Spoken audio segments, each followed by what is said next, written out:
പ്രണയസഖി ഭാഗം 10. കഞ്ഞി കുടിച്ചു കഴിഞ്ഞ് രാത്രി വർണ്ണ ഉറങ്ങിപ്പോയി. അവൾ ഉറങ്ങിയത് കണ്ടതും അവൻ അവളെ കുറച്ചു സമയം നോക്കി നിന്നു. അവളെ നോക്കിയിരുന്ന് കസേരയിലിരുന്ന് തന്നെ അവനും ഉറങ്ങിപ്പോയി.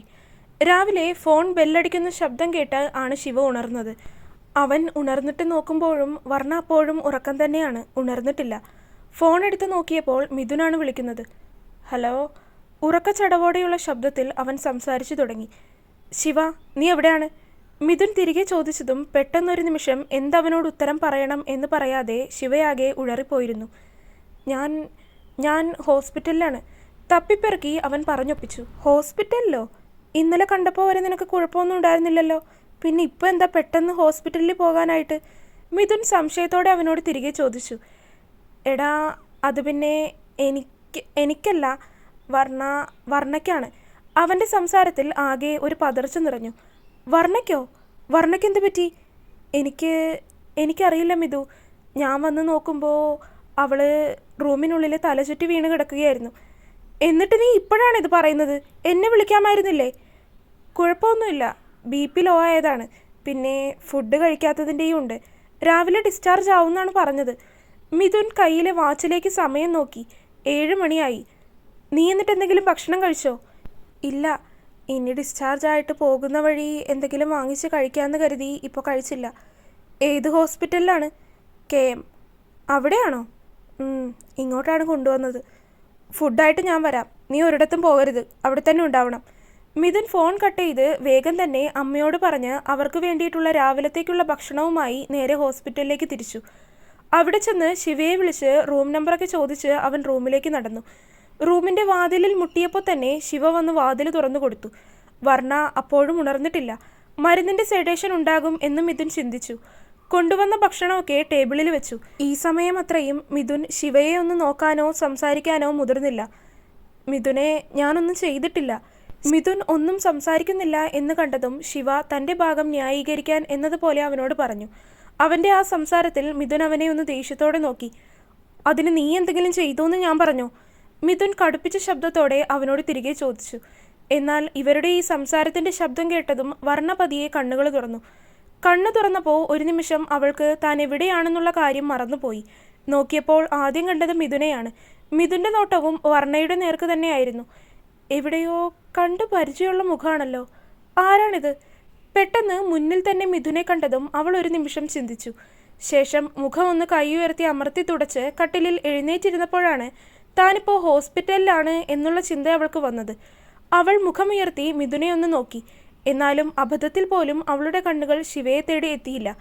അവളുടെ മുഖത്തെ സംശയഭാവം കണ്ടതും മിഥുൻ അവളുടെ അടുത്തേക്ക് വന്നു. എൻ്റെ പേര് മിഥുൻ, ശിവയുടെ ഫ്രണ്ടാണ്.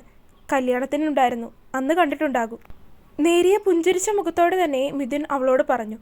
അപ്പോഴാണ് അവൾക്ക് അവനെ ഓർമ്മ കിട്ടിയത്. വീട്ടിലും വന്നിട്ടുണ്ട്, അവൾ ഓർത്തെടുത്തു.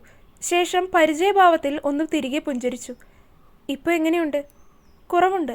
കരുതലോടെയുള്ള അവൻ്റെ ശബ്ദം കേട്ടതും അവളുടെ മനസ്സിൽ അതൊന്ന് തട്ടി. ഇത്ര നേരമായിട്ടും ശിവ പോലും തന്നോട് എങ്ങനെയുണ്ട് എന്ന് ചോദിച്ചിട്ടില്ല. അവളുടെ കണ്ണുകളൊന്ന് നിറഞ്ഞുവെങ്കിലും ആരും കാണാതെ അവളത് പുറം കൈ ഉപയോഗിച്ച് തുടച്ചു നീക്കിയിരുന്നു. ശേഷം അവൾ പതിയെ കട്ടിലിൽ നിന്നും ഒന്ന് എഴുന്നേറ്റു. ഞാനൊന്ന് ഫ്രഷായിട്ട് വരാം, മിഥുനോടായി പറഞ്ഞ് അവൾ ബാത്റൂമിലേക്ക് നടന്നു. ബാത്റൂമിൽ പോയി മുഖമൊക്കെ കഴുകി ഒന്ന് ഫ്രഷായി തിരിച്ചു വരുമ്പോഴേക്കും മിഥുൻ കൊണ്ടുവന്നിരുന്ന ഭക്ഷണമൊക്കെ പ്ലേറ്റിലാക്കി വെച്ചിട്ടുണ്ട്. അവൾ തിരികെ കട്ടിലിലേക്ക് വന്നിരുന്നു. ദാ, ഇത് കഴിക്ക്. അവൻ ഭക്ഷണം എടുത്ത പാത്രം അവളുടെ നേർക്ക് നീട്ടി. അവൾ അവൻ്റെ മുഖത്തേക്കും പാത്രത്തിലേക്കും മാറി മാറി നോക്കി. എനിക്കിപ്പോൾ വിശക്കുന്നില്ല, കുറച്ച് സമയം കഴിഞ്ഞിട്ട് കഴിക്കാം. അപ്പോൾ ഇന്നു മുഴുവൻ ഇവിടെ കിടക്കാനാണോ ഉദ്ദേശം? കുറച്ച് സമയം കഴിയുമ്പോൾ ഡിസ്ചാർജ് ആവും, അതിനു മുമ്പ് എന്തെങ്കിലും കഴിക്കാൻ നോക്ക്. മിഥുൻ ചെറിയ പുഞ്ചിരിയോടെ അവളോട് തിരികെ പറഞ്ഞു.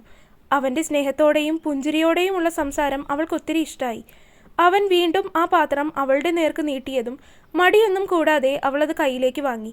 ശിവ ഇവരുടെ ഈ സംസാരമൊക്കെ കേട്ട് അവിടെ തന്നെ നിൽക്കുന്നുണ്ടെങ്കിലും അവൾ അവനെ നോക്കാനും പോയില്ല, അവൻ അവളെയും വലിയ ഭാവം കാണിക്കാൻ പോയില്ല.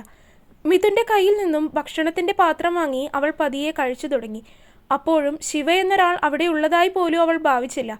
ഭക്ഷണം കഴിക്കുന്നതിൻ്റെ ഇടയിൽ മിഥുനും ശിവയും എന്തൊക്കെയോ സംസാരിക്കുന്നത് അവൾ കേൾക്കുന്നുണ്ടായിരുന്നു. എന്നാലും അതൊന്നും കാര്യമാക്കാതെ അവൾ ഭക്ഷണം കഴിച്ചു. ഭക്ഷണം കഴിക്കുന്നതിൻ്റെ ഇടയിൽ ചുമ വന്നപ്പോൾ മിഥുൻ തന്നെ അവൾക്കുള്ള വെള്ളവും എടുത്തു കൊടുത്തു. അവനിൽ നിന്നും ഒരു ഏട്ടൻ്റെ കരുതൽ ലഭിക്കുന്നത് അവൾക്ക് മനസ്സിലാകുന്നുണ്ടായിരുന്നു. ഭക്ഷണമൊക്കെ കഴിച്ചു കഴിഞ്ഞ് കൈയൊക്കെ കഴുകി വന്നിരുന്നപ്പോഴാണ് വാതിലിൽ വീണ്ടും ആരോ വന്ന് കൊട്ടുന്ന ശബ്ദം കേട്ടത്. തുറന്നു നോക്കുമ്പോൾ സിസ്റ്ററാണ് വന്നിരിക്കുന്നത്. ഡിസ്ചാർജ് ആയി എന്ന് പറയാൻ വേണ്ടി വന്നതാണ്. ഡിസ്ചാർജ് ആയി വർണ്ണയും ശിവയും ബില്ലൊക്കെ പേ ചെയ്ത് കാറിലാണ് തിരികെ വീട്ടിലേക്ക് പോയത്. മിഥുൻ അവൻ്റെ ബൈക്കിലും ശിവയുടെ വീട്ടിലേക്കെത്തി. അകത്ത് കയറിയതും വർണ്ണ നേരെ അടുക്കളയിലേക്കാണ് നടന്നത്. ആ സമയമാണ് മിഥുൻ അങ്ങോട്ടെത്തിയത്. വർണ്ണ എവിടെ? സോഫയിൽ ഫോണിൽ നോക്കിയിരിക്കുന്ന ശിവയോട് അവൻ ചോദിച്ചു. അങ്ങോട്ട് പോകുന്നത് കണ്ടു. അടുക്കളയിലേക്ക് ചൂണ്ടി അവൻ പറഞ്ഞതിന് ശേഷം വീണ്ടും ഫോണിലേക്ക് തന്നെ ശ്രദ്ധ കൊടുത്തു. അവൻ്റെ ആ നിസ്സാരവൽക്കരിച്ചുള്ള സംസാരം കേട്ടതും മിഥുൻ അവനെ ഒന്ന് കൽപ്പിച്ചു നോക്കി. ഫോണിലാണ് ശ്രദ്ധയെങ്കിലും മിഥുൻ്റെ മുഖഭാവമൊക്കെ ശിവ കണ്ടിരുന്നു. എങ്കിലും അതൊന്നും തന്നെ ഭാവിക്കുന്ന കാര്യമല്ല എന്ന രീതിയിൽ അവൻ അതൊന്നും ശ്രദ്ധിക്കാൻ പോയില്ല. മിഥുൻ നേരെ അടുക്കളയിലേക്ക് നടന്നു. അവിടെ വർണ്ണ നാരങ്ങ പിഴിഞ്ഞുകൊണ്ടിരിക്കുകയാണ്. മോൾ എന്തിനാ ഇപ്പോൾ ഇതൊക്കെ ചെയ്യാൻ പോകുന്നത്? പോയി റെസ്റ്റ് എടുക്കാൻ നോക്ക്. വെറുതെ ഈ ജോലികളൊക്കെ ചെയ്ത് ശരീരം വീണ്ടും ക്ഷീണിക്കും.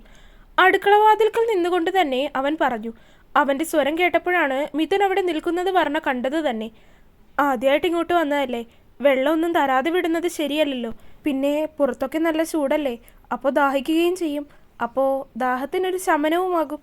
വർണ്ണ പുഞ്ചിരിയോടെ പറയുന്നത് കേട്ടതും മിഥുനും അവളെ നോക്കിയൊന്ന് പുഞ്ചിരിച്ചു. ഞാൻ ഇങ്ങോട്ട് വരുന്നത് ആദ്യമായിട്ടൊന്നും അല്ല കേട്ടോ, മിഥുൻ ചിരിയോടെ വീണ്ടും പറഞ്ഞു. അപ്പോഴാണ് അവളും അത് ഓർത്തത്. അയാളുടെ ഫ്രണ്ടാണെങ്കിൽ ഇവിടെ ഇതിനു മുൻപും വന്ന് കാണുമല്ലോ. ഞാൻ അതല്ല ഉദ്ദേശിച്ചത്. ഞാൻ വന്നിട്ട് ആദ്യമായിട്ടല്ലേ ഏട്ടനിവിടെ വരുന്നത്, അത് പറഞ്ഞതാണ്. എന്നാൽ മിഥുൻ്റെ ശ്രദ്ധയിൽ ആകെ കേട്ടത് അവളുടെ ഏട്ടാന്നുള്ള വിളിയാണ്. അവൻ്റെ കണ്ണുകളൊന്ന് വിടർന്നു. എന്നാൽ വർണ്ണയാകട്ടെ ഇതൊന്നും അറിയാതെ നാരങ്ങ പിഴിയുന്ന തിരക്കിലുമായിരുന്നു. നാരങ്ങയൊക്കെ പിഴിഞ്ഞ് അതിൽ പഞ്ചസാര ചേർത്തിളക്കി ഒരു ഗ്ലാസ്സിലേക്ക് പകർന്ന് അത് അവൾ അവൻ്റെ നേരെ നീട്ടി. മടിയൊന്നും കൂടാതെ തന്നെ അവനത് വാങ്ങി കുടിച്ചു. കൊള്ളാം. കൈ ഉയർത്തി കൊള്ളാമെന്നുള്ള ആംഗ്യം കാണിച്ചുകൊണ്ട് അവൻ പറഞ്ഞു. അതിന് അവൾ അവനെ നോക്കി ഒന്ന് പുഞ്ചിരിച്ചു. അവന് കൊടുക്കുന്നില്ലേ? ആ, കൊടുക്കണം. അവൻ അങ്ങനെ ചോദിച്ചതും അവളിൽ പതർച്ച നിറഞ്ഞു. കാരണം അവൻ്റെ ഒരു കാര്യത്തിലും ഇടപെടരുത് എന്നാണ് അവളോട് പറഞ്ഞിരിക്കുന്നത്. പിന്നെ ഇനി ഈ നാരങ്ങ വെള്ളവുമായിട്ട് അവൻ്റെ അടുത്തേക്ക് ചെല്ലുമ്പോൾ അവനത് ഇഷ്ടമായില്ലെങ്കിലോ എന്നൊരു ചിന്തയായിരുന്നു ഒറ്റ നിമിഷത്തിൽ അവളുടെ മനസ്സിലേക്ക് കടന്നു വന്നത്. എന്നാൽ അവളുടെ ഈ പതർച്ച നിറഞ്ഞ സംസാരവും വിളറിയ മുഖവും കണ്ടപ്പോൾ തന്നെ മിഥുൻ എന്തോ കാര്യമായ പ്രശ്നമുണ്ടെന്ന് മനസ്സിലായി. എങ്കിലൊരു ഗ്ലാസ്സിലേക്ക് എടുക്ക്, മോൾക്ക് കുടിക്കാനുള്ളതും എടുക്ക്. അവൻ വീണ്ടും പറഞ്ഞതും നിവർത്തിയില്ലാതെ അവൾ ബാക്കിയുള്ള നാരങ്ങ വെള്ളം 2 ഗ്ലാസ്സിലായി പകർന്നു. ശേഷം അതുമായി ഹാളിലേക്ക് നടന്നു. മിഥുൻ അടുക്കളയിലേക്ക് പോകുമ്പോൾ ഇരുന്നതുപോലെ തന്നെ ശിവ ഹാളിലെ സോഫയിലിരുന്ന് ഫോണിൽ തോണ്ടുന്നുണ്ട്. അവൻ ശിവയുടെ അരികിലായി വന്നിരുന്നു. ശിവ മുഖമുയർത്തി ദേഷ്യത്തോടെ മിഥുനെ ഒന്ന് നോക്കി. വർണ്ണ കൊണ്ടുവന്ന നാരങ്ങ വെള്ളം സോഫയുടെ മുന്നിലായിട്ടിട്ടിരിക്കുന്ന ടീപ്പോയിലേക്ക് വെച്ചു. അല്ലാതെ അവൾ അവന് മുന്നിലേക്ക് അത് നീട്ടാനൊന്നും നിന്നില്ല. അതിനുശേഷം എന്ത് ചെയ്യണമെന്നറിയാതെ നിൽക്കുന്ന വർണ്ണയെ വീണ്ടും മിഥുൻ വിളിച്ചു. മോളെന്തിനാ അവിടെ തന്നെ ഇങ്ങനെ നിൽക്കുന്നത്? ഇവിടെ വന്നിരിക്ക്. സോഫയിൽ ശിവയുടെ അരികിലായിട്ടുള്ള സ്ഥലത്തേക്ക് ചൂണ്ടി മിഥുൻ പറഞ്ഞു. അവൻ്റെ അടുത്തിരിക്കാൻ അവൾക്ക് വല്ലാതെ തോന്നി. അതുകൊണ്ട് അവൾ അവിടെയുള്ള സോഫയുടെ ചെയറിലേക്കിരുന്നു. ശിവയുടെ നോട്ടം അവളിലേക്കൊന്ന് നീണ്ടു. അവൻ തന്നെ നോക്കുന്നു എന്ന് കണ്ടതും അവൾ മനഃപൂർവ്വം എന്നോണം മുഖം തിരിച്ചു കളഞ്ഞു. അതെടുത്ത് കുടിക്ക് ശിവ. മുന്നിലായി വെച്ചിരിക്കുന്ന നാരങ്ങ വെള്ളത്തിലേക്ക് ചൂണ്ടി മിഥുൻ പറഞ്ഞു. ഇനി മിഥുനൊന്നും തോന്നണ്ടല്ലോ എന്ന് കരുതി അവൻ അതെടുത്ത് കുടിച്ചു. എല്ലാവരും നാരങ്ങ വെള്ളമൊക്കെ കുടിച്ച് ഗ്ലാസ് തിരികെ വെച്ചതും വർണ്ണ അതൊക്കെ എടുത്ത് അടുക്കളയിലേക്ക് നടന്നു. അതെല്ലാം കഴുകി വെച്ച് തിരികെ ഹാളിലേക്ക് വരുമ്പോഴും ശിവയും മിഥുനും എന്തൊക്കെയോ ഇരുന്ന് സംസാരിക്കുന്നുണ്ട്. മോള് പോയി ഇനി അല്പസമയം കിടന്നോളൂ, ക്ഷീണം ഉണ്ടാകും. മിഥുൻ പറഞ്ഞതും മറുത്തൊന്നും പറയാതെ അവൾ അവളുടെ മുറിയിലേക്ക് കയറിപ്പോയി. വർണ്ണ പോയി എന്ന് കണ്ടതും മിഥുൻ ശിവയുടെ നേർക്ക് തിരിഞ്ഞു. എന്താ നിന്റെ ഉദ്ദേശം? ശിവയെ നോക്കി അല്പം കടുപ്പിച്ച ശബ്ദത്തിൽ തന്നെ മിഥുൻ ചോദിച്ചു. എന്തുദ്ദേശം? ശിവ കൂളായിട്ട് തന്നെ അവനോട് തിരികെ ചോദിച്ചു. നീ എന്തിനാ വർണ്ണയോട് ഇത്ര ദേഷ്യം കാണിക്കുന്നത്? അവളൊരു മനുഷ്യനാണ്. അങ്ങനെയുള്ളൊരു പരിഗണനയെങ്കിലും നീ അവളോട് കാണിക്ക്. മിഥുൻ അല്പം പരുക്കമായി തന്നെ അവനോട് പറഞ്ഞു. ഞാൻ അതിന് എന്ത് ചെയ്തു എന്നാണ് നീ പറയുന്നത്? ഇവിടെ വന്ന് ഇത്ര നേരം കൊണ്ട് തന്നെ നീയും അവളോ അത്ര നല്ല രസത്തിലൊന്നും അല്ലെന്നുള്ളത് എനിക്ക് മനസ്സിലായി ശിവ. അത് പറഞ്ഞ് മിഥുനൊന്ന് നിർത്തി. ശിവ അപ്പോഴും ഭാവഭേദമൊന്നും ഇല്ലാതെ അവനെ തന്നെ നോക്കി ഒട്ടും കൂസലില്ല എന്ന രീതിയിലിരിക്കുകയാണ്. അവളുടെ അവസ്ഥയൊക്കെ ഞാൻ പറഞ്ഞതാണല്ലോ. ഇനി അതിനോടിങ്ങനെ വേണോ ശിവ? ഞാൻ അവളെ രൂപക്കൂട്ടിലെടുത്ത് വെക്കാനൊന്നും അല്ല കെട്ടിക്കൊണ്ടുവന്നതെന്ന് നിനക്കും അറിയാം, എനിക്കും അറിയാം. പിന്നെ എന്തിനാണ് ഇങ്ങനെ ആവശ്യമില്ലാത്ത കാര്യം സംസാരിക്കുന്നത് മിഥു? നീ വെറുതെ ഈ കാര്യം പറഞ്ഞ് നമ്മുടെ ഇടയിൽ പ്രശ്നം ഉണ്ടാക്കാൻ നിൽക്കരുത്. നീ അവളെ കിട്ടിയത് അവൾ ആ ദിവാകരൻ്റെ മകളാണെന്ന് കരുതിയിട്ടാണെന്നാണ് ഞാൻ കരുതിയത്. പക്ഷേ അവൾ അയാളുടെ മകളല്ല. എന്നിട്ട് നീ ദേഷ്യം അവളോട് കാണിക്കുന്നത് എന്തിനാണെന്ന് എനിക്ക് മനസ്സിലാവുന്നില്ല ശിവ. ഞാൻ ആരോടും ദേഷ്യമൊന്നും കാണിക്കുന്നില്ല, സ്നേഹവും കാണിക്കുന്നില്ല. സ്നേഹിക്കണമെന്ന് ഞാൻ പറയുന്നില്ല ശിവ. പക്ഷേ അങ്ങനെ ഒരാൾ ഈ വീട്ടിലുണ്ടെന്നെങ്കിലും നീ പരിഗണിക്കണം. എനിക്കതിൻ്റെ ആവശ്യമുണ്ടെന്ന് തോന്നുന്നില്ല മിഥുനെ. എന്തുകൊണ്ടില്ല? നീ വിവാഹം കഴിച്ചു കൊണ്ടുവന്നിരിക്കുന്ന പെൺകുട്ടിയാണ് വർണ്ണ. അപ്പോൾ അവളുടെ കാര്യങ്ങൾ അന്വേഷിക്കേണ്ടതും വേണ്ട വിധത്തിൽ ചെയ്തു കൊടുക്കേണ്ടതും നിന്റെ ഉത്തരവാദിത്വമാണ് ശിവ. അതിന് ഞാൻ അവളുടെ കാര്യങ്ങളൊന്നും അന്വേഷിക്കാതിരിക്കുന്നില്ല. അവൾക്ക് വേണ്ടതെല്ലാം ഞാൻ ചെയ്തു കൊടുത്തിട്ടുണ്ട്. ശരി, സമ്മതിച്ചു. ഇന്നലെ അവൾ ഇവിടെ തലചുറ്റി വീണു. നീ അതെപ്പോഴാണ് അറിഞ്ഞത്? വൈകിട്ട് നീ വരുമ്പോൾ അവൾ ഇവിടെ തലചുറ്റി വീണ് കിടക്കുന്നതാണ് കണ്ടത്. എപ്പോൾ വീണു എന്നുള്ളത് നിനക്കറിയോ? പോട്ടെ, അവൾ ഇവിടെ വീണ് എവിടെയെങ്കിലും തലയിടിച്ചുകൊണ്ട് അവൾക്ക് എന്തെങ്കിലും പറ്റിയാലോ? ആര് സമാധാനം പറയേണ്ടി വരും? മിഥുൻ ശരിക്ക് ദേഷ്യത്തോടെ തന്നെ ശിവയോട് സംസാരിച്ചു.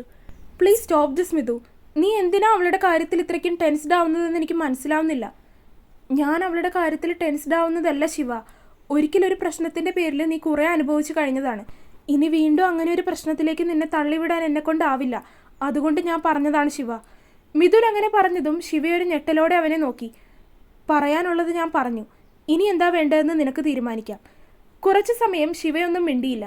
അവൻ്റെ മനസ്സിൽ അവൻ്റെ ഭൂതകാലം ഒരു തിരശീല കണക്കെ തെളിഞ്ഞു വന്നുകൊണ്ടിരുന്നു. സോഫയിലായിട്ടിരിക്കുന്ന മിഥുൻ്റെ കൈയുടെ മേലേക്ക് അവൻ തൻ്റെ കൈകൾ ചേർത്ത് വെച്ചു. മിഥു. ശിവ വിളിക്കുന്നത് കേട്ടതും മിഥുൻ അവൻ്റെ മുഖത്തേക്ക് നോക്കി. ഞാൻ എന്തു വേണമെന്നാ നീ പറയുന്നത്? ശിവ താഴ്ന്ന ശബ്ദത്തിൽ അവനോട് ചോദിച്ചു. മിഥുൻ അവനെ നോക്കി ഒന്ന് പുഞ്ചിരിച്ചു. നിന്നെ വിശ്വസിച്ച് വന്നിരിക്കുന്ന പെൺകുട്ടിയാണ് വർണ്ണ. അവൾ അവളുടെ വീട്ടിൽ നിന്ന് തന്നെ സമാധാനം എന്താണെന്ന് അറിഞ്ഞിട്ടില്ല. അങ്ങനെയുള്ളൊരു കുട്ടിയെ നീ കൂടി വെറുതെ വേദനിപ്പിക്കരുത്. ഒരു കുടുംബത്തിൻ്റെ മുഴുവൻ പ്രാക്കും ദുഃഖവും നിന്റെ മേലിപ്പോൾ ഉണ്ട്. ഇനി ഇതും കൂടി നിന്റെ മേലേക്ക്. മിഥുൻ പറയുന്ന ഓരോ കാര്യങ്ങൾ കേൾക്കുമ്പോഴും ശിവയുടെ കണ്ണുകൾ ഒന്ന് കലങ്ങി. നീ വിഷമിക്കാൻ വേണ്ടി പറഞ്ഞതല്ല ഞാൻ. അവൻ ശിവയുടെ കയ്യിൽ ഒന്ന് മുറുക്കി. അവൾക്ക് നീ മാത്രമേ ഉള്ളൂ, അതോർത്താൽ മതി. അവളെ മനസ്സിലാക്കാൻ ശ്രമിക്കണം.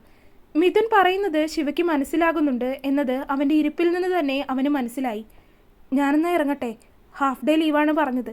ഉച്ചയ്ക്ക് കയറണം. പിന്നെ ഉച്ചയ്ക്കും രാത്രിക്കുള്ള ഭക്ഷണം ഞാൻ ജോലിക്ക് പോകുന്ന വഴിക്ക് കൊണ്ടുവന്ന് തരാം. പുറത്തുനിന്ന് വാങ്ങാൻ നിൽക്കണ്ട. മിഥുൻ പറഞ്ഞതും ശിവ അതിന് എതിർത്തൊന്നും പറഞ്ഞില്ല. മിഥുൻ പോയി കഴിഞ്ഞതും ശിവ അകത്തേക്ക് വന്നു.